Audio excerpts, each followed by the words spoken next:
Un feliz día para todos los participantes, colegas y público en general en estas magníficas jornadas de investigación nacional e internacional de la Universidad Bicentenaria de Aragua. En el día de hoy les acompañaré con la conferencia titulada La educación online y sus implicaciones, fundamentalmente en lo que corresponde al cibergrooming y el ciberbullying.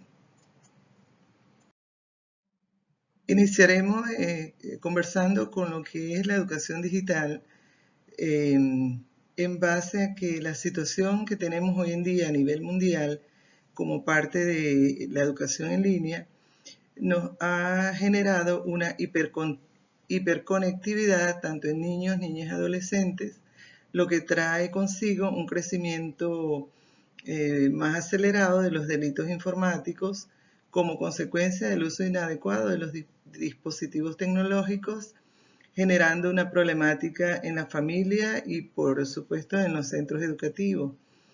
Debido a ello, se hace necesario, ante tales circunstancias, generar una inquietud ante los padres, representantes y responsables, así como los docentes y por supuesto toda la comunidad educativa, para que se involucren en pro del bienestar tanto físico como psicológico del niño, niña y adolescente, a fin de protegerlos y generar la concientización y la responsabilidad de los padres en esta problemática. Por otro lado, es muy importante también conocer las sanciones judiciales que permiten el abordaje adecuado de estos casos, tanto en grooming como en ciberacoso y demás delitos informáticos que van en detrimento de nuestros niños, tanto desde el punto de vista físico como psicológico y emocional. Ahora bien, ¿qué entendemos por cibergrooming? Se define como el acoso sexual llevado a cabo por un adulto a un niño, niña o adolescente por medio del Internet u otros medios electrónicos. Es decir, el adulto ejerce una serie de conductas a través del Internet para ganarse la confianza o la amistad del menor, creando una conexión emocional y así conseguir lo que quiere de este niño, bien sea algún contacto sexual que puede ser tanto virtual como un encuentro cara a cara. Por otro lado, también se entiende como el engaño pederasta, definido como un proceso durante el cual alguien entra en contacto con un menor con intención de abusar sexualmente de él, ya sea de manera física o virtual. Por eso debemos estar atentos a todo lo que realizan nuestros niños a través del Internet. Hoy en día, que como lo decía inicialmente, se ha incrementado el uso de estas tecnologías con el problema del COVID, lo que nos ha llevado a que nuestros niños vean unas clases a través de sistema virtual. Ahora bien, ¿cómo se puede presentar el cybergrooming ante nuestros niños e incluso los adultos? Pero en el caso que nos compete, en el caso de nuestros niños, tenemos por un lado las redes sociales, los emails, a través de mensajes de texto o WhatsApp, los juegos en línea, los sitios de chateo y los blogs. Básicamente, hoy en día está muy de moda el TikTok, que lleva a adultos y a niños inclusive a participar de este tipo de mensajes, ¿no? Se ve como recreativo, pero hay que estar atentos a todo este tipo de acciones que realizan nuestros niños, porque en muchos casos pues se presentan estos delincuentes y aprovechan la oportunidad para acosar a nuestros niños. Por otro lado, ¿cómo afecta a las víctimas este tipo de problemática? Le produce daños psicológicos en el menor debido al acoso, amenaza, la extorsión y la manipulación del adulto. También si se produce un encuentro en la vida real puede tener consecuencias mucho más dañinas como traumas psicológicos, físicos, casos de violencia, abuso sexual e inclusive se han visto casos de que los llevan a la muerte. ¿Quiénes son los actores que participan en cyberbullying? Tenemos el acosador, el acosado y los testigos o espectadores, en donde muchas veces los espectadores no actúan en defensa de este tipo de delito, lo cual los convierte también en parte de esta problemática. Ahora bien, ¿cómo podemos detectar este tipo de problemática en nuestros niños? Eh, Tenemos indicadores que nos dicen qué está pasando con nuestros niños a través de las redes. Dentro de ellos tenemos lo que es tristeza, depresión, miedo, ansiedad, inseguridad, baja autoestima. A su vez pueden presentar cambios de humor o llanto repentino sin ninguna explicación.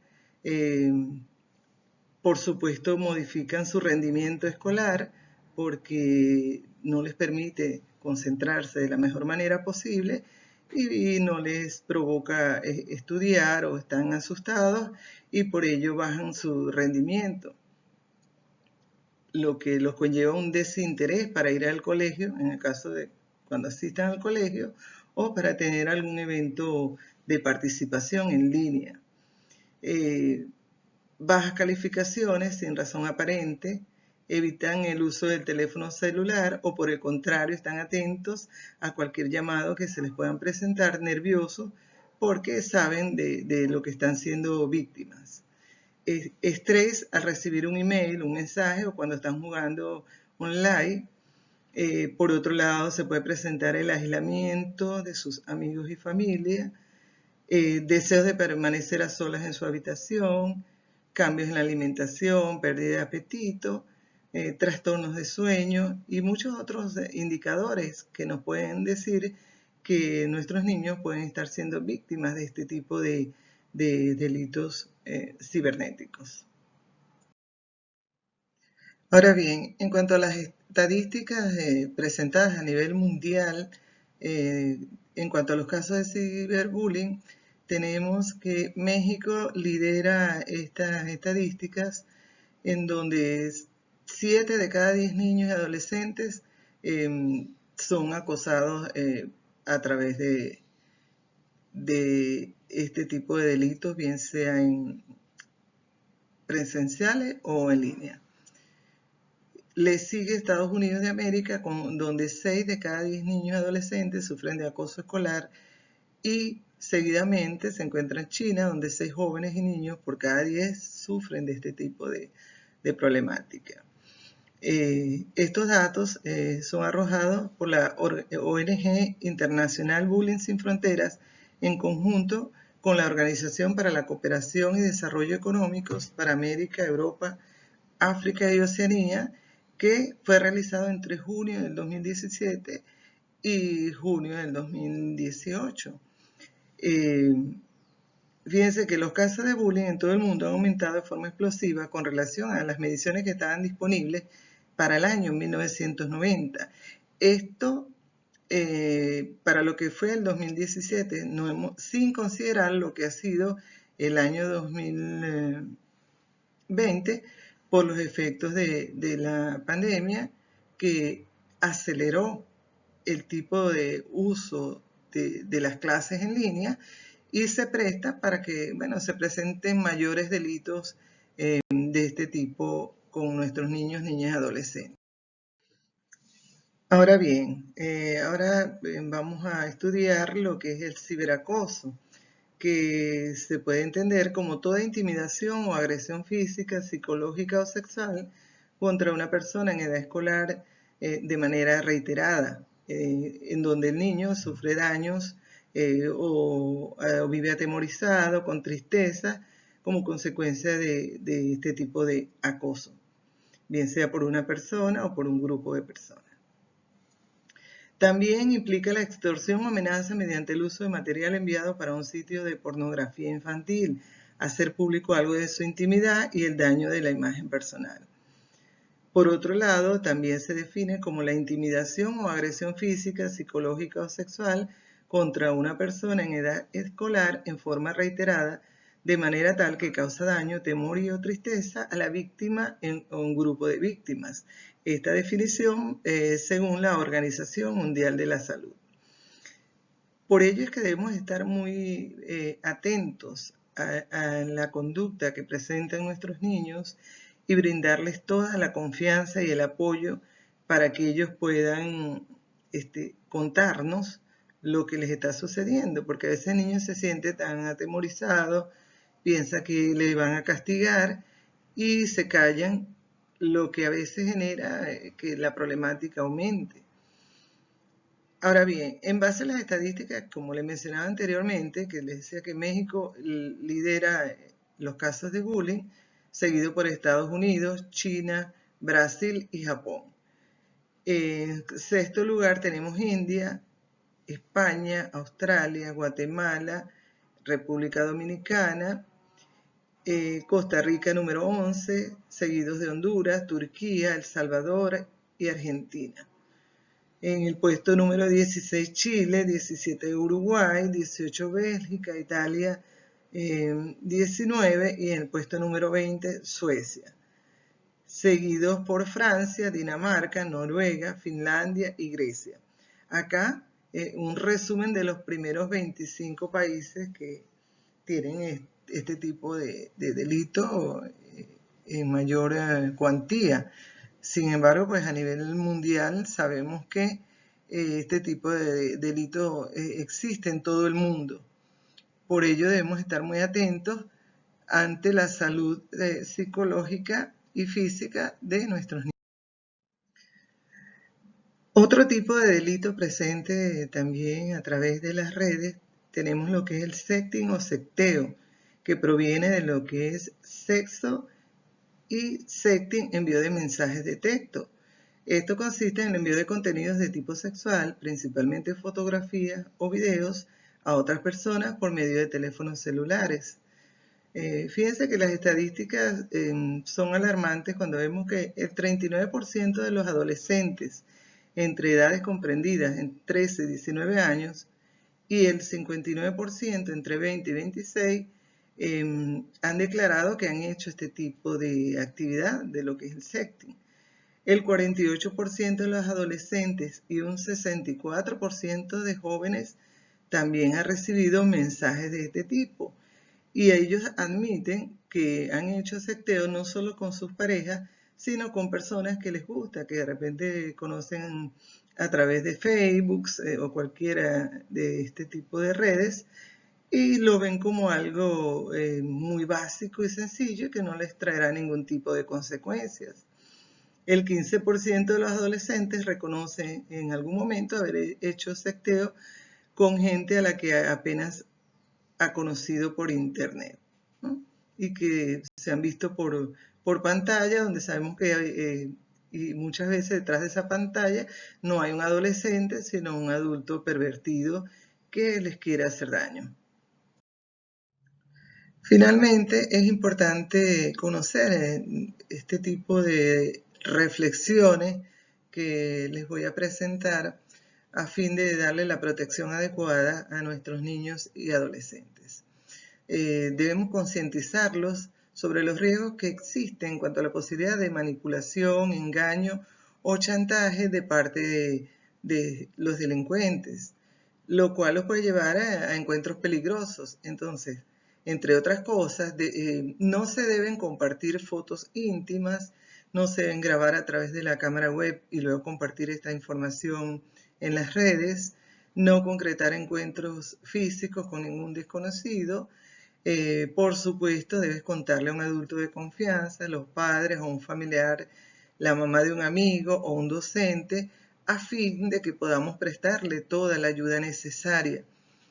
En el caso de Argentina, que es donde me encuentro en los actuales momentos, existe una ONG llamada Grooming Argentina, en donde les presta ayuda a las familias para que conozcan las medidas que se deben hacer al momento de que se presenten este tipo de casos. Les explica cómo denunciar, lo que no se debe hacer, por ejemplo, no borrar ningún tipo de conversación ni contenido del dispositivo, porque va a representar, por supuesto, un elemento de prueba, realizar capturas de pantalla y no bloquear ni escrachar al groomer, porque por supuesto se va a dar por enterado de que ha sido descubierto, Y por otro lado, es muy importante tener en cuenta que es muy difícil probar este tipo de delitos, de llegarle al delincuente, por cuanto se usa la tecnología y a veces saben muy bien cómo ocultar de dónde sale este tipo de información. Por eso, repito, es importantísimo el apoyo que debemos brindarle a nuestros niños. Entre otras reflexiones tenemos como medidas preventivas eh, la siguiente. Si interactúas con desconocidos, averigua si su perfil es verdadero. Yo creo que a veces ni nosotros los adultos sabemos cómo hacerlo, por eso debemos documentarnos muy bien para prestarles el apoyo a nuestros niños.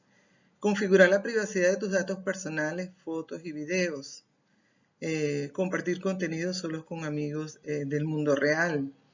Desactivar tu ubicación cuando tomes fotos o realices algún tipo de posteo. Y repito, este tipo de previsiones son fundamentales para proteger a la familia, para proteger a nuestros niños. En mi caso particular, mi hija trabaja con ciberseguridad.